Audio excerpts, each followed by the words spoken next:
guys, good morning. It's Sunday. It's day 7 on the food storage challenge, and I've got to get outside, but I've got to have a quick pick-me-up little breakfast. We may have a brunch and then lunch, and we have so much going on today. The husband's home, and so we are, he's not at work today, so we are moving things around on the farm. I've got to finish the corn. It's crazy. So, remember my rolls I made last night? They are so soft and delicious. You have got to make my bread. You've got to do it. You got to do it. I'm just going to have some raw milk. I'm going to finish this little deal off here. I've already been drinking on it. You can see. And I'm dipping it in molasses. Nothing special. You know, it's just like any other life. It's just like any other thing. You got things to do. Sometimes breakfast has to be fast. And, you know, you got to get on the move. So I'm going to eat a couple of these, dip it in some yummy molasses, drink some raw milk, may have some water. And I've got to get back outside. We've milked the cow. We've done all sorts of things. So, let's get busy. All right, guys, we're in a lunch brunch situation. We'll fly through this. I'm making butterless pancakes. Why? Because butter is a rare thing in a situation, in a crisis situation, okay? Okay, so you're going to do a cup of flour. You're going to add, I always say do. You're going to add a teaspoon of baking powder, half a teaspoon of baking soda. I did a splash of sugar, a pinch of salt, a splash of vanilla, about 2 teaspoons of oil, 1 farm fresh egg, and instead of a whole cup of milk, because we're cutting it, I did a half a cup of milk and a half a cup of water. My great-great-grandmother and her daughter, my great-grandmother, they lived together. That's how they got by. And they used to babysit me as a kid, and when they cooked, they cut everything. Even in modern times, full electricity, on grid, standing there, whatever, they would cut everything. That's what they learned, you know, up and through the Great Depression and after. That's what you did. You cut, you pull back what you can save, you conserve, you don't waste anything. Oh, if you didn't drink your milk, it's going in the fridge, honey. And that milk's coming out, and that's what you're drinking tonight with your supper. You're not wasting the milk. So that's what I'm saying. That's the type of mindset that you're going to be going in when you do this type of experiment. So we're going to see how these pancakes turn out. I'm also going to fry up some bacon. I've got bacon that's down, you know, that I've got put aside. Oh, almost 2 years old, people. I don't think I'll die if I eat canned goods a little bit longer than a year. Do you? So I'm going to fry that up, and I'm also going to put it with some beans with a much longer expiration date. So I do my thing. You do your thing. You store things how it works best for you and what you're comfortable with. Don't do what I do. I'm just showing you what I'm doing. Always remember that. Use the brain God gave you, and if you experiment your home, your homestead, your food storage on your own, you're going to know what you're going to be able to do. You know, these types of things, having them on hand, pull a lot of people through modern situations that really don't affect a lot of people. What if something happens where your husband loses his job? You having a really good supply of backup storage, which is like insurance on hand, you're probably not going to have to grocery shop or grocery shop a lot for a long, long time. Okay, there's been a lot of stories about that since 2008 where a lot of people lost their jobs at random times. They had already been really self-prepared with canning and things put away, and a lot of them found out they barely went to the grocery store for anything but like once a month. One lady lived off her food supply for a year. You can do that. So this does not have to be a bad, horrible situation. Stuff happens to people all the time, and having a backup plan is the responsible thing to do. Let's get these frying up. I'm hungry.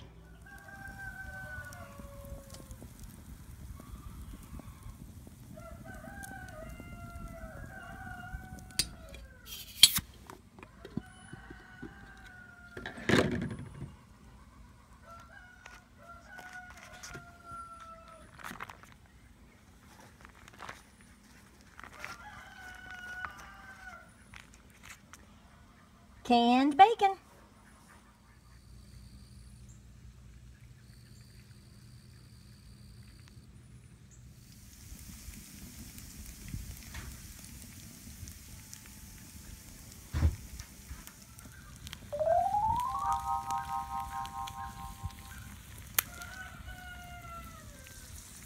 The omelet is for the man. All right, guys, my brunch is served. The man's already engulfed his omelet. I'm having fried eggs, fried canned bacon, a fresh picked homegrown tomato, sliced, with my butterless pancakes, and that is molasses right on your sorghum molasses right on top from down in Delano, where I shop often. They've got great stuff down there. So I'm gonna have a glass of water and maybe put a little tang in it, and just kind of relax. And then we're gonna get going on the next phase while the cowboy grill is certainly going, so we can get things baking. Time to eat. All right, guys, you're looking at lunch, part of dinner, right here. What is it? Canned beans. Not just any beans.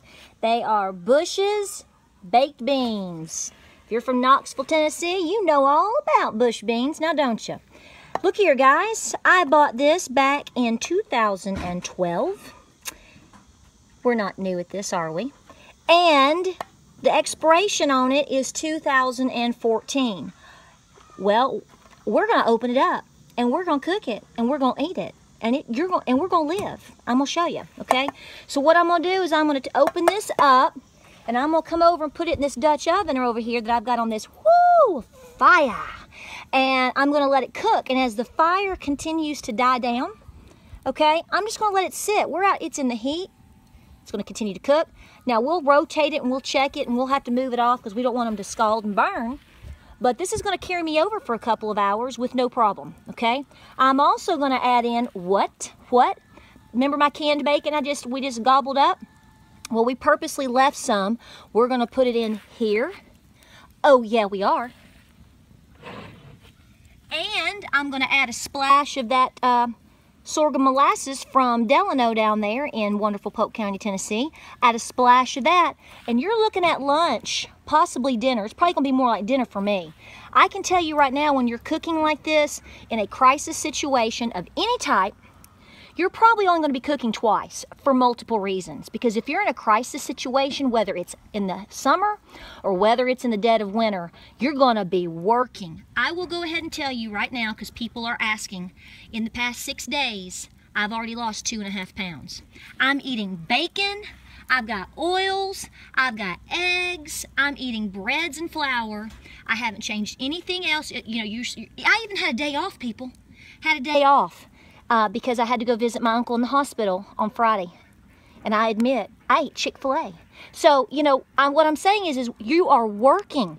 You're working with heat. You're working in the heat. If it's the dead of winter and you have a crisis and you don't have electricity and you've got farm animals, you are going to be working your tail off, just busting waters.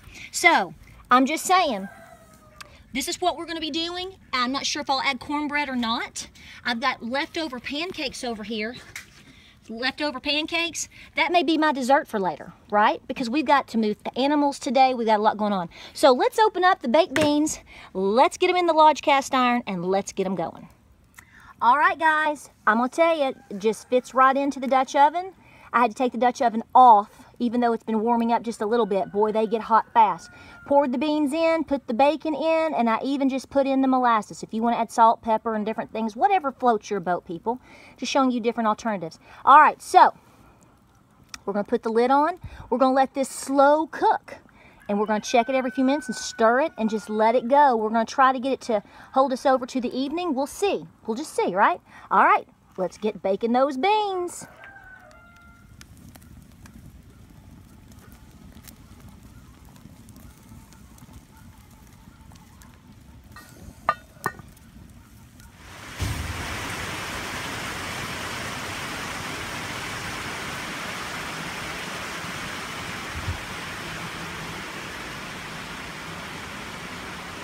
Good thing I got this past the cooking point and was just letting it simmer. We get a lot of really good thunderstorms at times in the summer times here. You can almost look at your clock and predict it.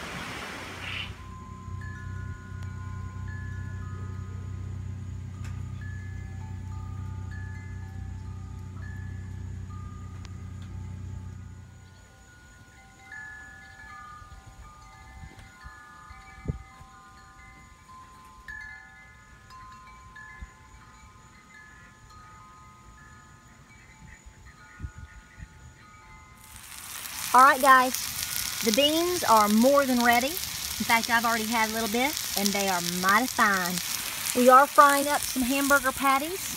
I'm just going to eat the patty by itself. I might put my bread with it that I made yesterday. See how that works out? That would be a bun or just a little bite of bread. We got meat thawed out, which you would have thawed out, and then you got to go through it in a quick situation. But also, I'm making sure I'm getting a little bit of meat in addition to what I had this morning because I'm beginning to lose weight. You will lose weight in this process. There's no way around it. Also, we picked corn today. We are canning corn right now as I've posted a few pictures online. So that's going on right now. That's why we've been so busy and lots of things going on, moving animals or whatnot. So we picked some, this corn has been picked probably within the past 2 hours, and it's already on the bobby. So a little bit of meat, fresh peppers from the garden, fresh corn that we grew ourselves. You know the story on the baked beans. I'm telling you, they're good. No problem there. Not sure what's going to be dessert. We may be too tired tonight to have dessert. So we're going to keep rolling this out.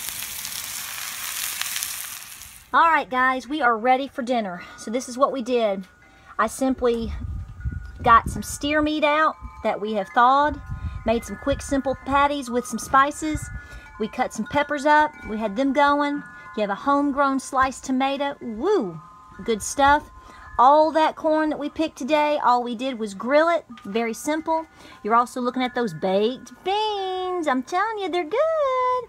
So I'm having that for dinner. And I made some tang. And I mentioned about this big question mark on dessert. I won't get to eat all of that because I'm telling you, we've already eaten the first half. And I'm telling you, Fred's cantaloupe is so good, it makes your eyeballs roll back in your head. So this is what I'm having for dinner tonight. I would feel very comfortable eating this without the meat, simply because you're not going to eat meat every day, much less twice a day. So, and the coonhound agrees with me. So, but my children wanted some hamburgers tonight. We had the meat thawed out. We're not wasting that, people. So I'm going to have one little patty here.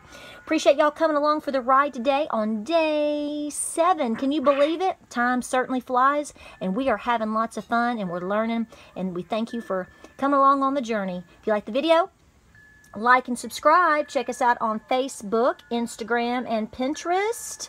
We'll be talking to you tomorrow. Tomorrow's day 8. It may just be a simple one meal deal. We've got some farm business we got to take care of in the morning, and it could carry over into lunchtime and whatnot. So I'm letting you know that day 8 could have a lag, and I'm also letting you know, since a lot of you guys are keeping up, that on day 4 and 5 I'll let you know that my uncle was gravely ill. And just to let you know that probably in the coming few days, there's going to be some videos that lag as well, and maybe a few meals, simply because he did pass today.